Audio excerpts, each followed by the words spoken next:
Good evening, everybody. Welcome. I'm Jennifer LaRue, and I'm hosting tonight's fun and fascinating program on behalf of the Mark Twain House Museum in Hartford, Connecticut. And I'm delighted to see so many of you here with us and see you letting us know where you are from in the chat.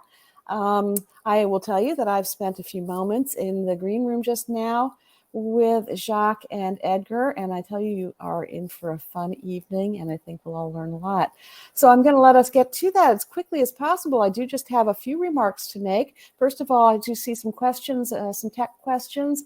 If you are having trouble, first of all, you can hit the start arrow if you haven't done that yet. If you continue to have any trouble, perhaps you could refresh your browser. And do know that Crowdcast, as a general rule, works best if you're able to use Chrome as your browser. So hopefully you're all in here with us now. And I will count on that as I begin my remarks. So yes, the chat. The chat has become such a fun part of these virtual programs, and I love to see the comments everybody makes as we get ready and then throughout the program. So please continue to chat away and know that this program is being recorded and it will be accessible after the program, pretty much within seconds after the program ends, simply by following the same link that you used to get here just now. It will also be available on the Mark Twain House Museum's website, which is cleverly named marktwainhouse.org. But do know that the chat remains live in perpetuity. So this program is recorded, but the chat keeps on going. So if you make a friend or start a conversation, you can come back and continue as you follow that link and continue the chat. However, we're going to have a Q&A session toward the end of our program. If you have a question for Edgar or for Jacques or both of them, if you could, rather than put it in the chat, if you could do me the favor of placing it down at the bottom of the screen where you see ask a question right in the middle there, that will make it much, much easier for me when I come back on screen toward the end to manage that part of the program. So please bear that in mind. While we're looking at that part of the screen, if I can ask you to direct your gaze just a little bit higher to that long green bar that says your support is vital. Click here to donate to the Mark Twain House and Museum. The museum has been delighted for the past 2 years, and I'll tell you, it's very close to the 2-year anniversary that the museum staff went home. I believe it was March 13th of 2020 that we closed the doors for what we thought was going to be 2 weeks or so, and look at us now. And then in April, we offered our very first virtual Crowdcast program and have been doing so ever since, sometimes as many as 2, 3, or even 4 a week. We've been really thrilled to remain connected with our existing audiences through these virtual programs and to expand our audiences well beyond those in the greater Hartford area who are able easily to get to the site to take part in a program in our auditorium. So we have people from all over the country, all over the world, and we're always glad to have them. However, we almost never charge an admission or registration fee for one of these programs. But that's not to say that they are free for the museum to mount. So I say this by way of saying, if you have enjoyed our programs in the past, if you're enjoying tonight's program and you want to help keep making that possible or support the ongoing effort to have made them possible in the past, anything that you can spare in the way of a donation by clicking that green button, something large, something small, something in between, know that every single penny is put to very, very good use. And on behalf of the Board of Trustees and the staff of the Mark Twain House, I tell you that every single penny is put to very good use and deeply appreciated. One more thing, if you scroll back up to the top of the chat, and in a moment, once I leave the screen, I will oh, there goes Jacques reading my mind. You can purchase a copy of the book. I'm afraid I don't have a copy of the book to show you, but in a moment, Jacques and Edgar will hold their copies up. The book we're talking about this evening is Edgar's HIGH-RISK HOMOSEXUal, and you can purchase a signed copy by clicking that link, and know that, again, it's a signed copy, and also know that your purchase there benefits the Mark Twain House and Museum, and again, is very deeply appreciated. So having said all of that, let me just thank our sponsors for one thing. Like all of our virtual programs, tonight's is sponsored by the Wish You Well Foundation and by Connecticut Public, WNPR, our media sponsor. And it's produced in part with support honoring the legacy of Frank Lord, who was a much beloved trustee of the museum who passed away last year. And the museum is delighted to continue to honor his memory by offering these programs. If you are enjoying this program and want more, you can go back and watch existing programs or previous programs, I should say, on the website, or you can get a list of upcoming programs at marktwainhouse.org. So I'd like to now introduce our speakers tonight. Jacques Lamarre is going to be moderating tonight's conversation. He's a playwright here in Hartford and a dear friend of the Mark Twain House Museum. Delighted to have him here in conversation with Edgar Gomez, a Florida-born writer with roots in Nicaragua and Puerto Rico, a graduate of University of California Riverside's MFA program. He's a recipient of the 2019 Marcia McLaurin Award for Nonfiction. His words have appeared in Poets and Writers, Narratively, Catapult, and many other places online and in print. His memoir that we're talking about tonight, High-Risk Homosexual, was called A Breath of Fresh Air by the New York Times. How about that? You can find more information about him, her, or them across social media at Otro, O-T-R-O, Edgar Gomez. And I'm so delighted to welcome both Edgar and Jacques to the screen. Give me a moment just to call them back up. Call them up. Hello. Welcome, Edgar, and welcome, Jacques. Thank you so much for being here. Thank you. And hold your books up again, please. Your video suddenly turned a little bit fuzzy, so I want it to resolve itself as we hold the books up. Yes, High-Risk Homosexual is the book, and again, the link is in the chat for purchasing that. So we're going to talk for a while, and then Jacques, will you call me back up when it's time to do Q&A, please? I certainly will. We're at an odd time for us, so I'm going to set a little timer so I don't forget. Okay, that's a good idea. And I'll keep track of the time too. So I know when to pop back on if you forget. So don't you fret. You just focus on the conversation and enjoy. And I'm going to sit back and enjoy with everybody else. So see you in a little bit and have a good talk. Terrific. Edgar, I am so excited.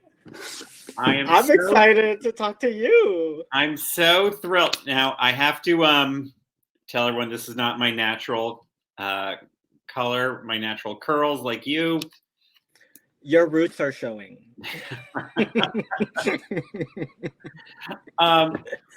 First, I want to just make sure I'm up to speed on your pronouns.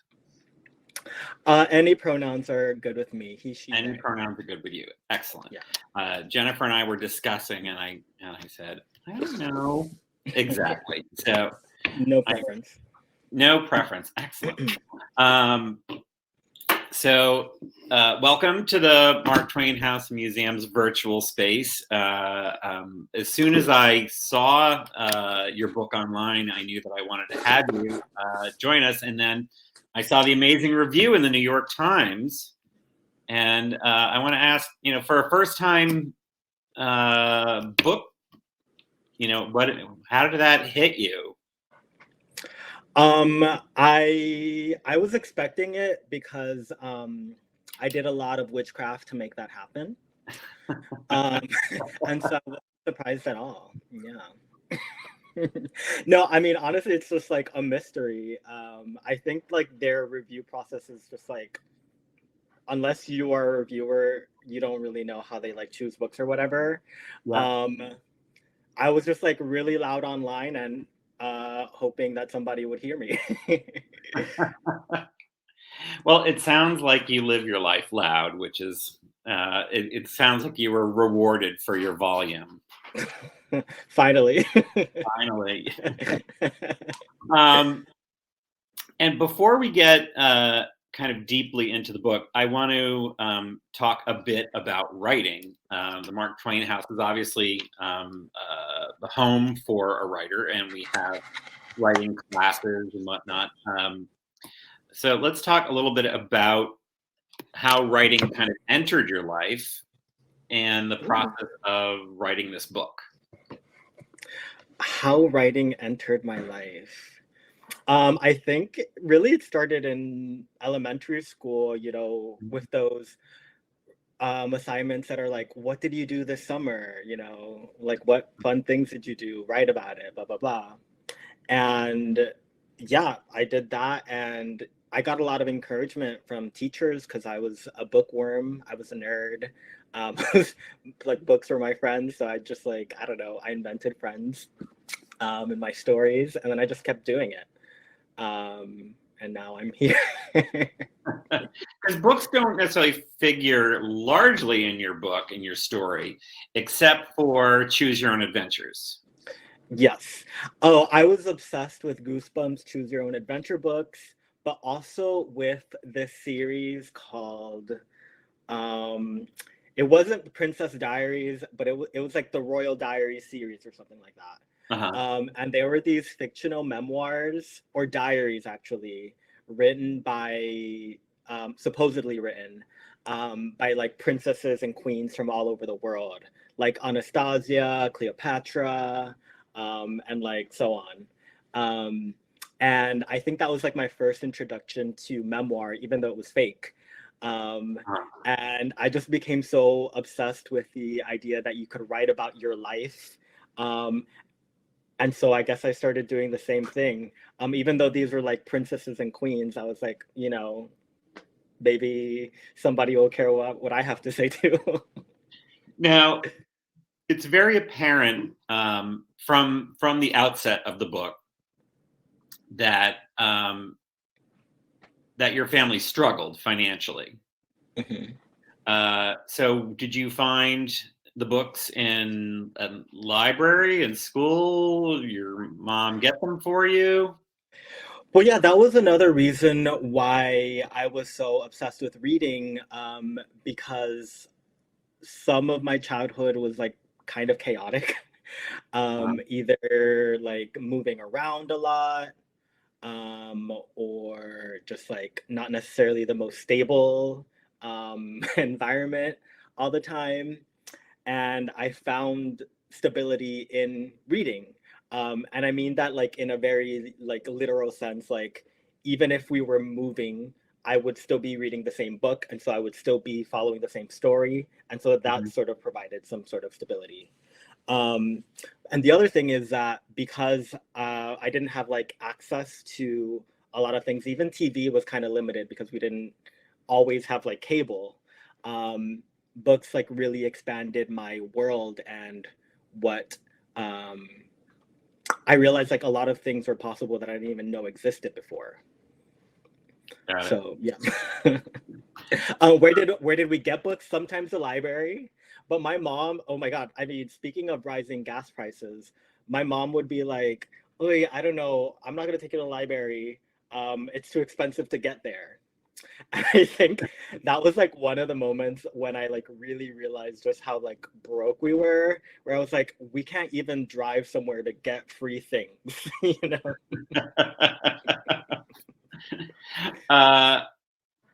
Now, it's very clear that you have in the book a tremendous affection for a certain type of film.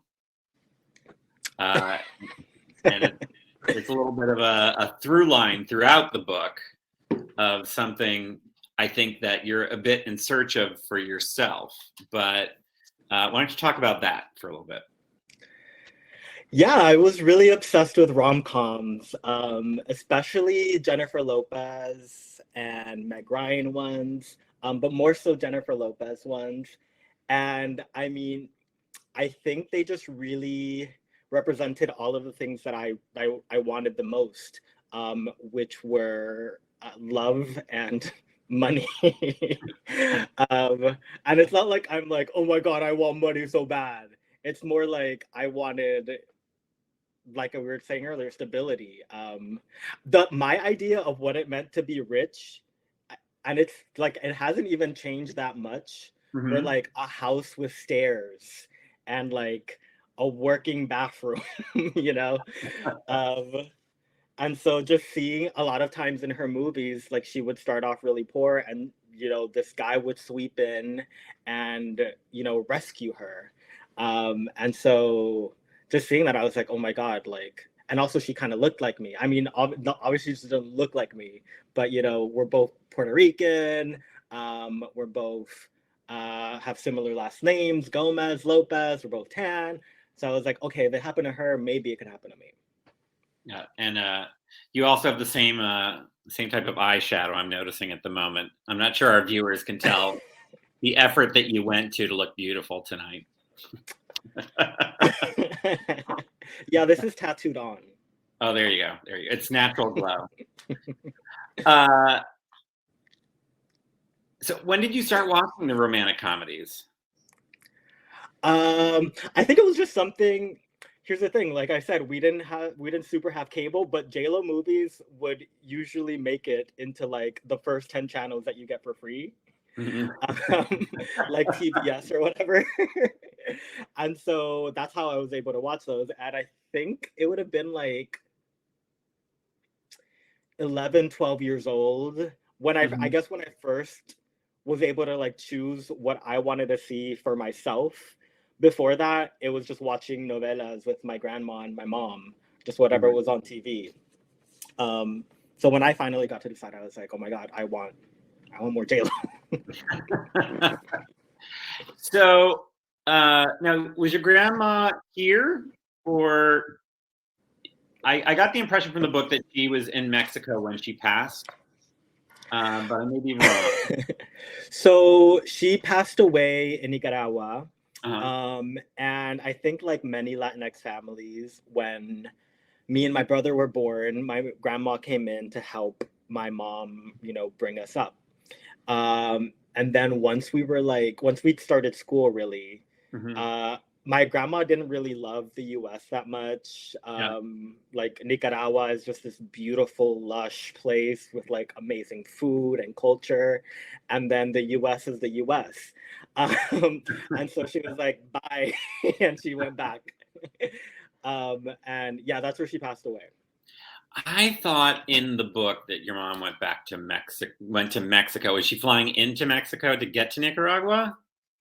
That was when my stepdad's mom died. Oh, She died in Mexico.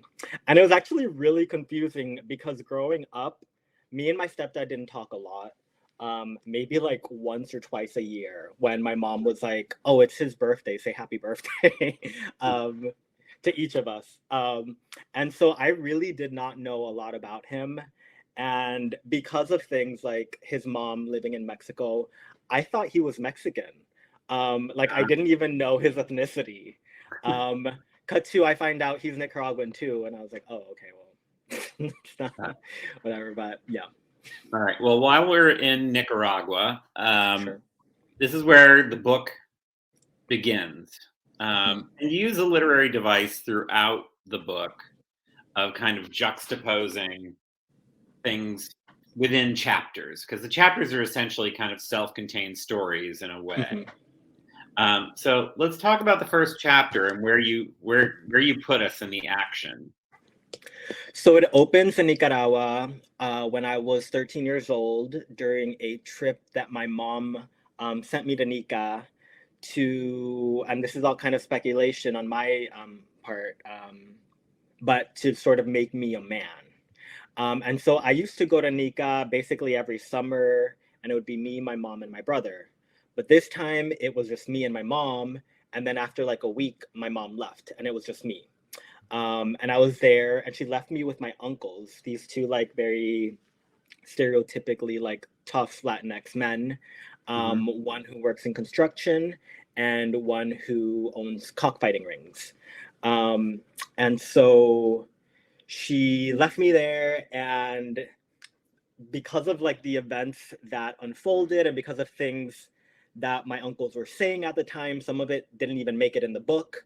I like slowly started realizing that this was like the trip where everyone around me had realized that I was gay.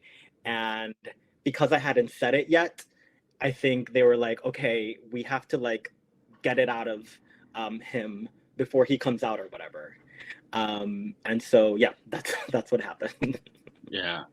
And so you're juxtaposing the cockfighting. So, yeah, it's a night at a cockfighting ring and then a night where my other uncle, the construction worker uncle, took me to a bar and got me really drunk. And then we ran into my other uncle's former housekeeper, who mysteriously was fired for a reason that I never found out. And they got her drunk too. And then they brought us back to my uncle's house and locked us in a bedroom. And it was like, I guess she was supposed to take my virginity or something. But very, I guess, miraculously, we were both just like laying in the bed, at me and the former housekeeper, whose name I don't even know. And I think she realized that I didn't want to have sex with her, and she, she was like older than me. She didn't want to have sex with some 13-year-old kid. And so she wasn't starting anything. I wasn't starting anything. And basically we didn't have sex. But she played along and like pretended as if we did. And so when my uncle let us out again, it was very like, I think he thought, oh, he lost his virginity to this woman. He's not gay. I did it. I like did my like uncle duty. And it was very weird. And like, I'm like, I don't know if I don't want to say that I'm grateful, but it was very like, the fact that happened allowed me to sort of fly under the radar for a couple more years, because after that night, basically everybody was like, okay, he's straight now. And then the second thing is, at that age, I was also discovering my queerness. And I was at an age where I was like, I think I might be, but also I was very much in denial. And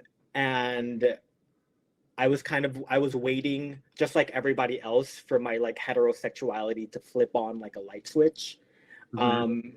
And when I was in that bed, basically that was an opportunity that was presented to me to be straight, which is the thing that I'd always wanted until that point.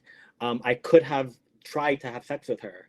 And the fact that presented with that opportunity, I still was like, I can't.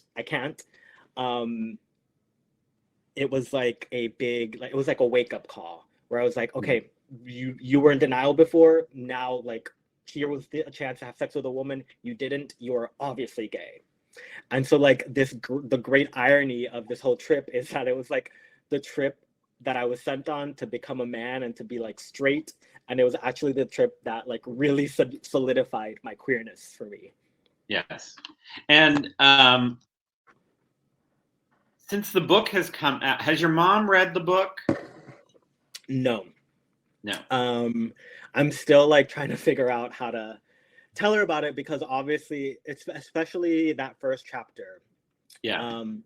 My mom is she loves me very much. Yeah. And she also loves our family. We are like a very communal family, and like all of my mom's friends are like my aunts and my uncles, and I don't know how she's going to I don't know, deal with the fact that happened, even though ultimately nothing happened. It's just like a really weird thing to navigate. But I don't know, lately I felt like this, I think partly because of the Don't Say Gay legislation in Florida, partly because I just got a TV film agent and maybe they'll make the book into something, though it's still like way early. And partly because I, for the first time, told her that I have a boyfriend recently, and she was supportive of that. I've just felt very like encouraged to tell her and to, I don't know, stop fucking around and be courageous for once and be like, I wrote about us. I mean, as a 53-year-old gay man, I know that there are still things I reserve from my mother. And it's hard to tell if it's for my safety or protection or for hers. Exactly. Yeah. Part of me is like, are you not telling her because like insecurities that you have, that like, am I projecting too much onto her? Right. Yeah. Am I projecting like intolerance onto her? And also, am I not giving her the opportunity to love me? And really what was like the ultimate like girl, like wake up was I was like lying in bed the other night and I was just like stressing out like as I have been like every night since my book came out, because I'm like, oh my God, what if she, I don't know, picks up the newspaper, or a friend tells her, or she finds my social media or something, or she Googles me and blah blah blah. I was like, in my head, I've like only set up the scenario where she's gonna find out and be furious at me. And I was like, but wait, what if she's not mad? What if she's actually so proud of you? What if she's like, wow, you did that? And so I think it's unfair for me to rob both of us of that moment. And so definitely, I'm like, within the next month, I really do plan on telling her. It's just like, because she's a big part of the book, obviously. And I mean, there's a nice arc to her in the book. But why don't we talk a little bit about your coming out with her, because it kind of happened in 2 stages, and neither of them are completely satisfying. Yeah, it was definitely one of those things where it was like, I'd Googled before I came out, I was like, how to come out to your, mom or your parents. And like none of the results that I found told me that it could happen the way that it happened with me, which is the first coming out was like kind of normal-ish, which is we were at Saks Fifth Avenue for some bizarre reason, because she'd gotten like a coupon in the mail. And I was like, oh my God, we're like around just like a bunch of rich white people. If I tell her right now, she's not gonna make a scene. And it's gonna like kind of force her to like be accepting, at least in this moment. And so it's like, Mom, I'm gay. And she put on her sunglasses and was like, okay. And then she just like bought something, and we didn't like talk about it anymore. In that moment. And so I was like, okay, I guess she said okay. That must mean that like even if she's not super accepting, she's at least tolerating it. She's at least not like as mad as I thought she might be. And the stakes for me were always felt really, really high, because after that trip to Nicaragua, I was like, okay, if my uncle locked me in this bedroom with this woman on the mere suspicion that I'm gay, like what might they do, like if I confirm it? And so after I told my mom at Saks Avenue, I just felt like this huge relief where I was like, oh my God, okay, like everything's gonna be fine.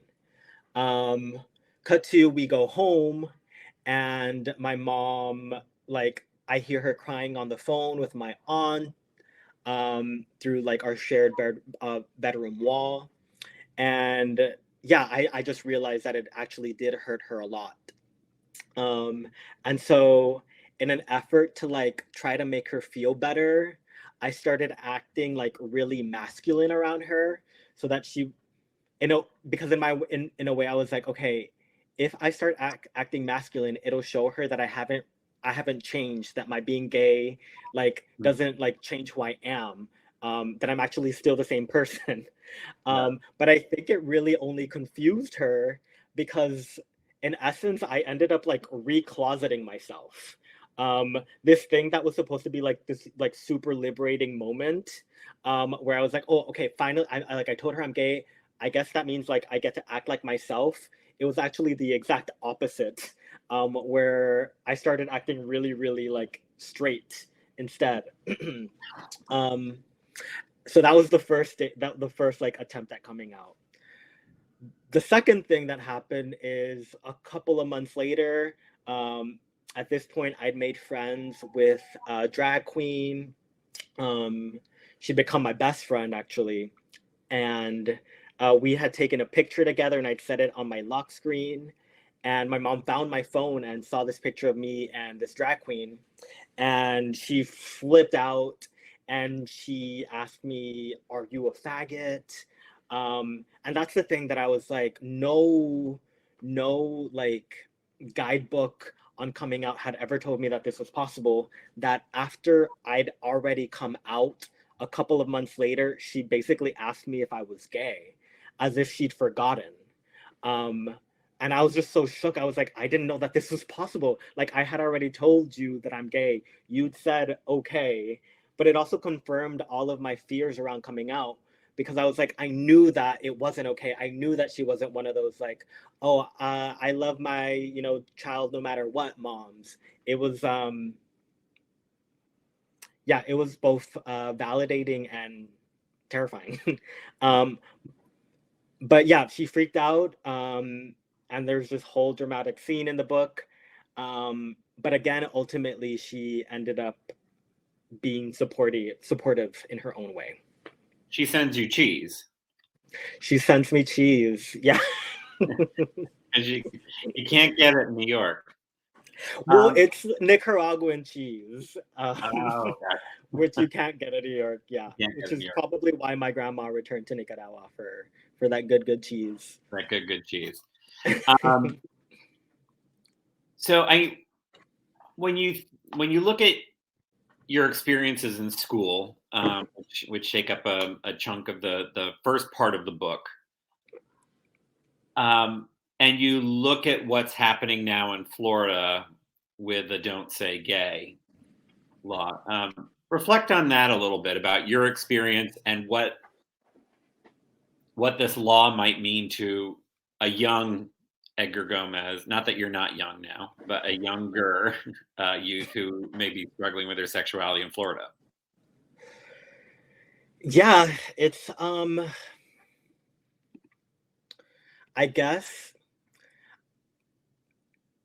like, back when I was in elementary school and in middle school, though there wasn't a "Don't Say Gay" bill, it still in some ways felt like there was. It still felt like, I mean, I didn't really have access to like queer literature. I couldn't tell anybody I was gay. Nobody else was out. So though this like wasn't around, it still felt that way. And I remember just how suffocating that felt, and almost maybe claustrophobic, where it's just like I didn't feel like I had anybody that I could speak to, and I just spent a lot of time just like shut in, both within myself, and in different spaces. Like I remember I would eat my lunch in the bathroom stall. I wouldn't like hang out with people that much outside of school. It was just a very, very isolating time. And so when I hear that this legislation is happening, though though it felt like we had a version of that growing up, I also understand how horrible that made me feel. And I can only imagine what, kids growing up now, to have that, like, it wasn't explicit before, but now it's like explicit, right? And so it almost feels like worse.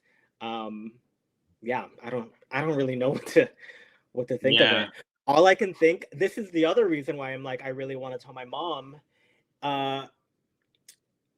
Once I found out about the bill, both happening in Florida and all over the country, and it's not just a "Don't Say Gay," it's a "Don't Say Trans." It's really like motivated me to be my like most like bold, loud, queer self. And it would be hypocritical of me to be like on social media, like twirling around in a JLo Versace dress, while in my personal life, it's like I'm not being, that person that I present myself as. And so it's really pushed me. And I think maybe in a good way. Sometimes we all need like that push. Yeah. Now, one of the things that I found fascinating about your book is now did you just turn 30? Am I recalling that correctly? Yeah, Sorry to last week. out you on. I myself am a little bit older than 30. But so our generational experiences in some ways are very different. The internet was not available to me as a gay man coming out in the 80s and into the early 90s. Think a lot of the images that are available, whether or not it was, TV shows like Will and Grace and Ellen, or, later RuPaul's Drag Race and whatnot. So those experiences may be a bit different, but I was really surprised, and I don't know if it's something usual for your generation, about how you really kind of looked to a lot of the old school, places to kind of sort of define homosexuality. So I think some of the experiences that you had, like going to San Francisco, visiting a bathhouse, your first experiences in gay bars and whatnot. Where did you kind of come into the knowledge of some of these things? Like, I grew up in New Hampshire, so like bathhouse wasn't even on the radar. But let's talk about the cultural signposts that helped guide you through this process. Although a lot of them are, quite frankly, very disappointing. I mean, yeah, definitely. I think really that's another reason why I turned to rom-coms and J-Lo movies. Although I did grow up like having the internet around and having these shows, Will and Grace, Queer as Folk, blah blah blah. I mean, Queer as Folk, that was on like not just on cable, that was like on super cable, HBO or Showtime or whatever. And RuPaul's Drag Race was like on Logo. Even if we had those channels, I couldn't watch that at home around my like family. Yeah. And then as far as the internet goes, we had a computer and it was in the kitchen. So I wasn't like out here like, like when I Googled how to come out, it was like at, 4 a.m. after my mom went to work, right before school. Like I had like a 2-hour window where I could like, Google things like this. And so for me, a lot of these queer cultural touchstones were both shrouded in mystery, but they were also the things that I had a little bit more access to, like at maybe like the school library. Like I might be able to find a book that like referenced Stonewall or something like that. But I wasn't finding anything like that was made in the early 2000s or whatever. And so, things like San Francisco, things like bathhouses were just like, I guess I found out about a lot of that stuff through word of mouth, really. I mean, that's how I found out about Pulse. Like, I remember I used to drive, or me and my brother on the way to school used to drive by Pulse basically every day, and I always thought it was just like a house, because it was surrounded by a white picket fence, so like people couldn't look in. And so like there were these things around me, but I just didn't know what they were. It wasn't until I met people like that, the drag queen that became my best friend in high school, that I started discovering all of these like different things that were happening. That I remember I would watch Queer as Folk with her at her place. Whereas at home, like the gayest thing that I felt like I could watch without like anybody looking at me crazy was, Made in Manhattan. And that's how I got my like camp fix, Yeah. I think one of the things that's kind of a bit clear in the book is your search for gay spaces or safe spaces, or place where you can be your true self. And as you just mentioned, there's this tremendous violation of that at Pulse. So let's talk about what that meant to you and changed your sense of safe spaces. I think, I mean, what it did is it gave me PTSD, where for a very long time, and even still sometimes today, I was afraid of being like in public. I was afraid of being in like spaces where there were a lot of queer people. And I think that coupled with the fact that just like how there was just like a mass shooting every other day, right? Mm-hmm. I was just afraid to go out. And so I really, at that time, I'd really grown dependent on gay bars as my like safe spaces where I could go. And although, you know, there's a lot that still goes on in gay bars, like Mm-hmm. there's a lot of xenophobia, a lot of racism, everything, a lot of classism. It still felt a little bit safer in that at least nobody was like judging me for being gay there. And so in these spaces, even though there's also like a lot of bullshit that goes on in there, I did feel a little bit more free.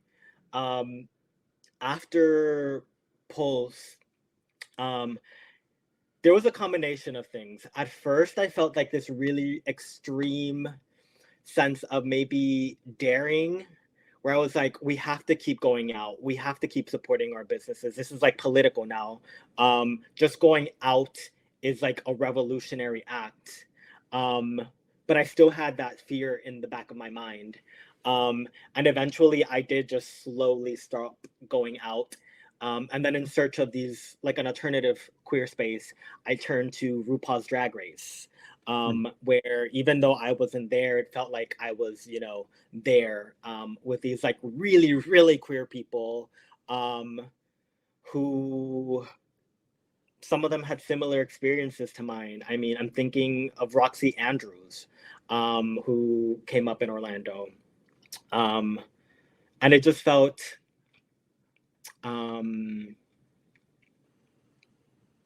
it felt good, I guess, to see other people struggling with the same things that I was struggling with. And despite that, you know, putting on a, you know, giant, you know, wig and a full face of makeup and dancing to, I don't know, a Lady Gaga song and being celebrated.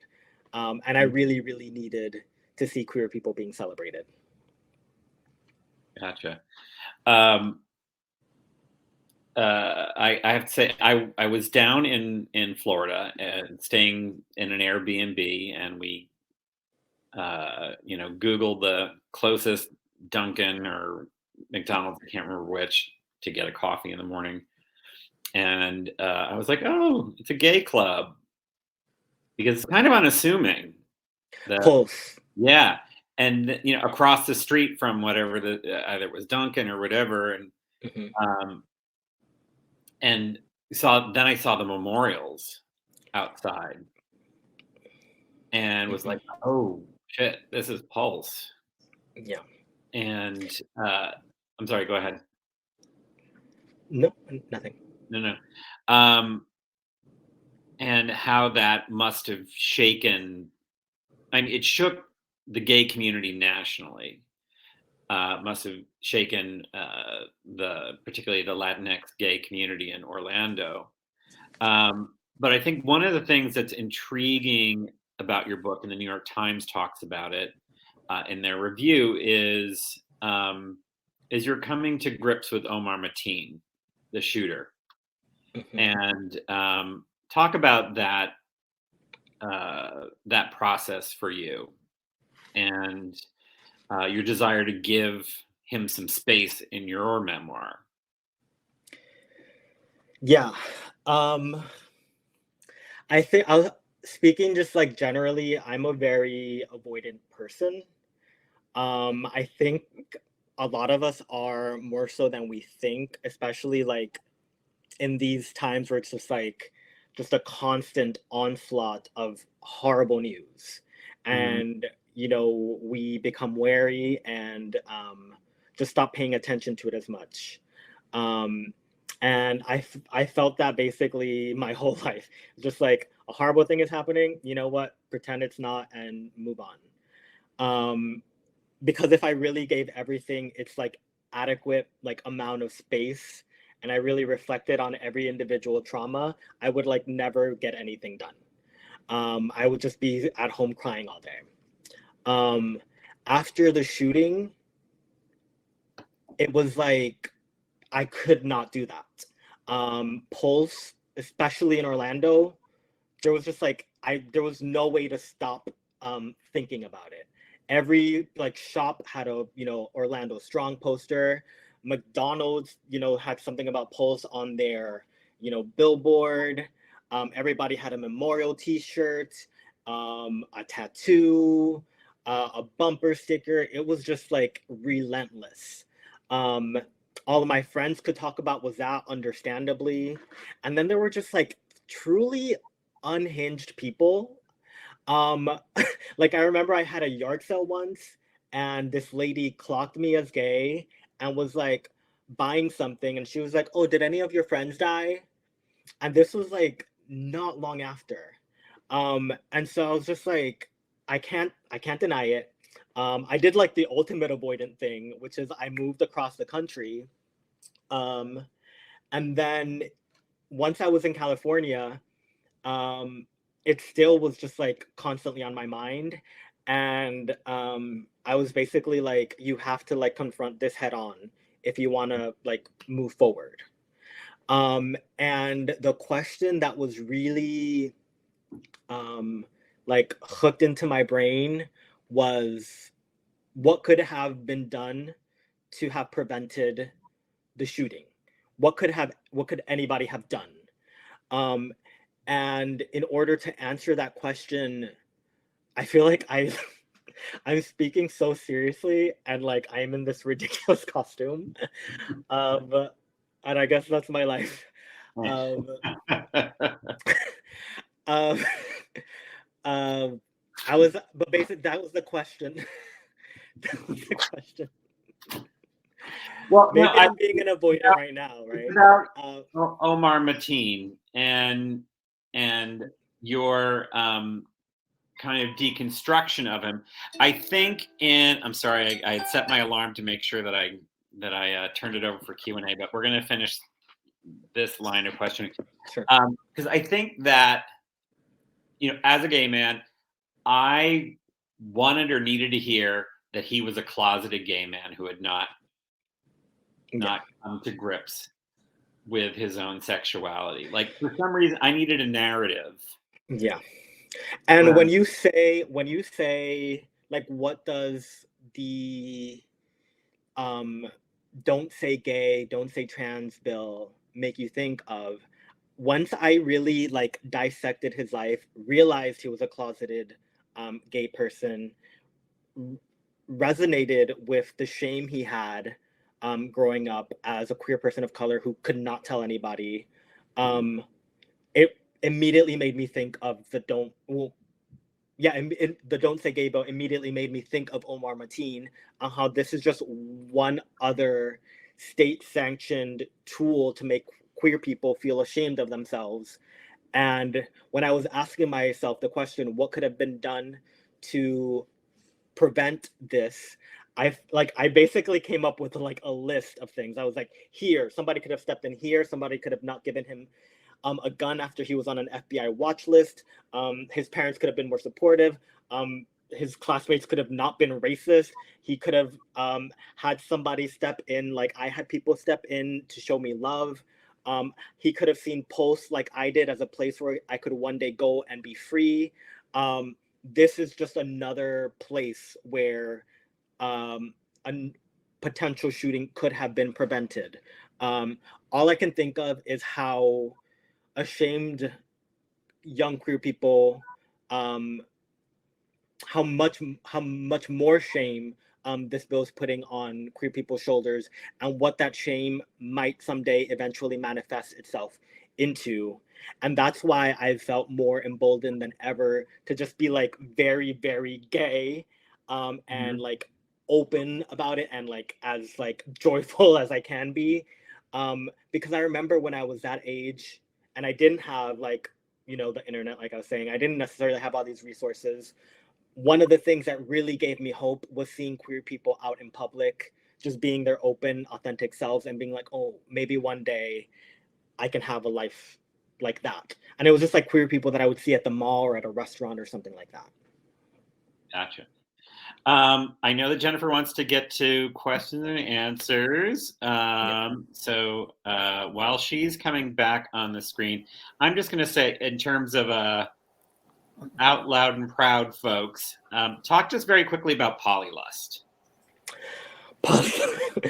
Polylust was a burlesque troupe that I was in college, and I joined them through my friend Arturo.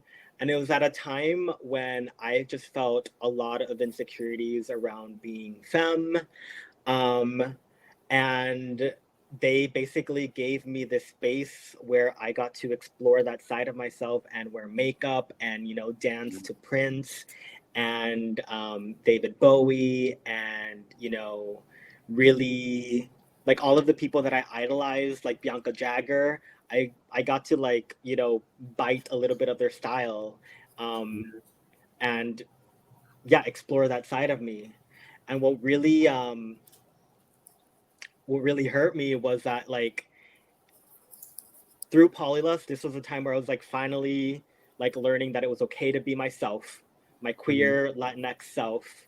And then, like, you know, a year later it's the Pulse shooting and it just like felt like, you know, taking 1,000 steps back. And so, and I feel like that's a journey a lot of queer people have to go on, where it's just like you like get a little bit closer to like that life you've always wanted, and then some shit happens and it's like Trump, or it's like the Don't Say Gay bill. It's just like there's always some new shit. But I'm glad that I for a time had these people that, you know, showed me that it was okay to be me. All right, Jennifer, why don't you come up, because I know that we're going to be losing Edgar at 7:30. He's going to go teach a class. He's got to educate the masses. Oh, Lord. It's okay if it goes a little bit. It's okay if it goes like to 7:45 or something. Okay. Okay. Well, with that in mind, we're going to dispense with the big question on everybody's mind. Can you just post or send some information about this cheese?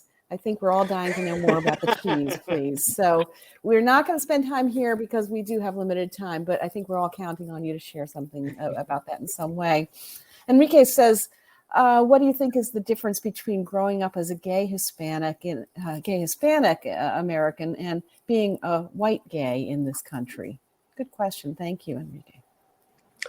I think it's just a big cultural difference. A lot of times we'll hear, especially queer white people, be like, oh, everything is better now. We have marriage, no more problems. Everybody be happy. We don't have to like advocate anymore for queer people. And in reality, it's like, that's not the case for a lot of people of color. I know, speaking for myself, and speaking for somebody, like speaking as somebody Nicaraguan, where Catholicism is just like this huge thing, that made a huge difference for us. And, you know, where did this Catholicism come from? Colonialism. So yeah, I mean, I think it's just different in that, like, we have to navigate different intersections. And the other thing is that, you know, my mom was an immigrant to this country, and in Nicaragua, partly because of U.S. intervention, it was illegal to be gay until, I want to say, 2008. And so, yeah, I mean, I don't... I feel like I would need an hour. Yeah, right. That is a whole nother. To explore all the ways. I mean, the fact that Pulse Nightclub had Latin night. This was like the one night where I could go and like be around queer Latinx people and like listen to music in Spanish. It's very like normalized that every other day is gonna be white people night, right? Yeah. And so there's like one difference right there, where we only had this like one night where we could go and like dance to our music and be around people who spoke our language. And so were white gays not welcome on Latinx night? Oh yeah, I mean, anybody could show up, yeah. Okay. But I know at like Latin Night in Hartford, there was just a swath of people who would just not go to the club that night because it was Latin Night. The racism within the queer community is just as bad as any other community. Right, because we also, the other thing is that we have to navigate a bunch of different stereotypes. One of the things that I talked about, and I think I wish I'd explored a little bit more, but maybe it's because I discovered it later in life, in the chapter about Polylust and me like wrestling with like identifying as femme. I talk about how on Grindr, a lot of white people would message me saying things like "Hola papi," right? And at the time, it just like really like frustrated me.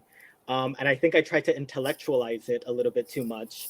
And I was like, this bothers me because by calling me papi, like I know what you're doing. You're imagining that I'm like this like masculine, like Latinx stereotype, that I'm like that like hot-blooded gardener, that you're gonna invite in for some sweet tea, or that I'm like this like gang member that's like calls you baby in private, blah blah blah.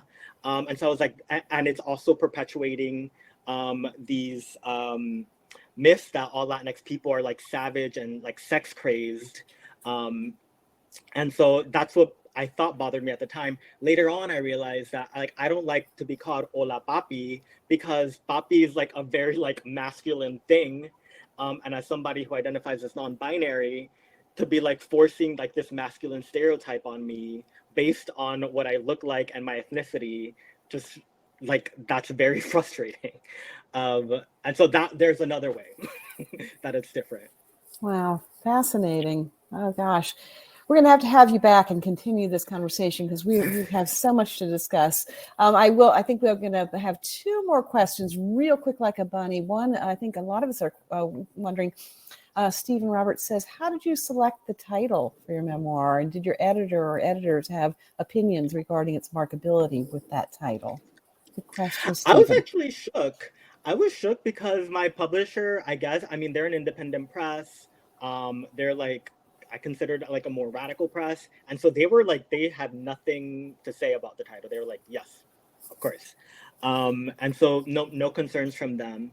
Or the way that I chose the title was originally it was going to be called Boys Club after another chapter in the book about going to a bathhouse.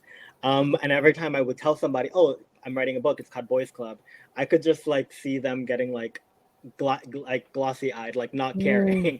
And so I was like, okay, obviously this isn't working. And then what happened is I was diagnosed a high-risk homosexual as I was writing the book, really.